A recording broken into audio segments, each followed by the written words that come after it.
Let's go live to the US now. Former White House Chief of Staff Mick Mulvaney joins us. Mick, we haven't spoken about gun violence in America for quite some time, but there still is a political stalemate.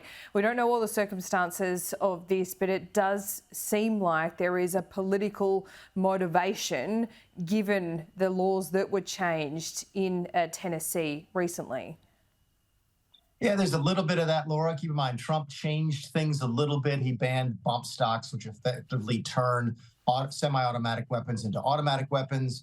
The Biden administration, with legislation from Congress, made some small changes to how we do background checks and stuff last year. So the needle is moving a little bit. There's never going to be a ban. I don't think there'll be a ban again on assault rifles, just because it's so hard to define what that means. But yeah, we will continue to debate it. You never know; it might change a little bit legally.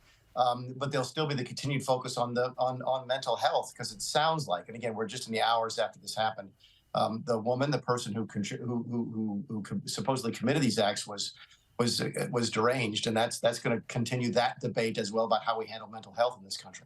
Yeah, let's talk about Trump then. Where is he up to? Is he going to be arrested or not? Speaking of mental health, going to Trump, is that what you just did? I like that. That was kind of I don't nice. know. I'm not saying anything. I'll leave it with you, Mick Mulvaney. Couldn't possibly say. You know, last week you asked me if he was going to be arrested, and I said no, so I got that one right.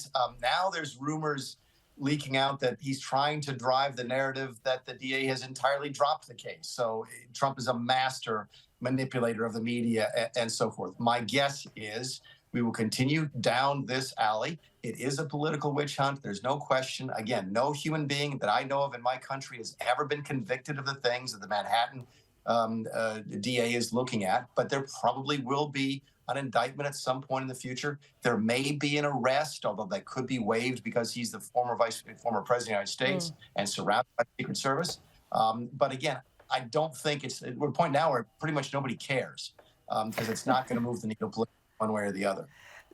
Do you have any access to polling that shows whether this has helped him or hindered him or exercised the base or done the opposite? Yeah, with the caveat that polling data is wholly unreliable, generally speaking, across the world right now. There have been some interesting data points in the last couple of days. Number one, we saw a little bit of a bounce for Trump right after it leaked out that he might get arrested. That's that sympathy vote you and I have talked about before. Even people who are critics of the president, like myself, really don't like it if we perceive the government is coming down on their political enemies. And there's a little bit of a bounce. But just today, we've got new polling data out that says that DeSantis, in a hypothetical, Governor DeSantis from Florida, in a hypothetical head-to-head, has pulled ahead of Donald Trump in the two early states of Iowa and New Hampshire. That would be earth-shattering if that were really the case. But what you might see there is pushback in these very sort of moderate states against this continued Trump barrage, death, destruction, baseball bats, in videos and so forth, that, Iowa and New Hampshire are pretty normal and pretty nice, and maybe they've had enough of President Trump. What's DeSantis doing? Is he, if he will announce, is he just still waiting to see? Do you think is he keeping a low profile relatively? What's going on there? Relatively, compared to Trump, yes. But for example, he did a big interview with Piers Morgan in this country. They got a lot of attention. He's traveling the country. He's raising a lot of money. He's doing a lot of the things that you would do if you had announced you were running for president.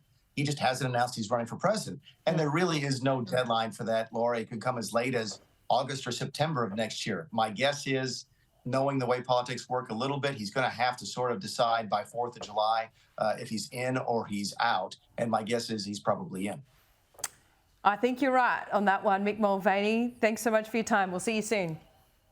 Thanks, Laura.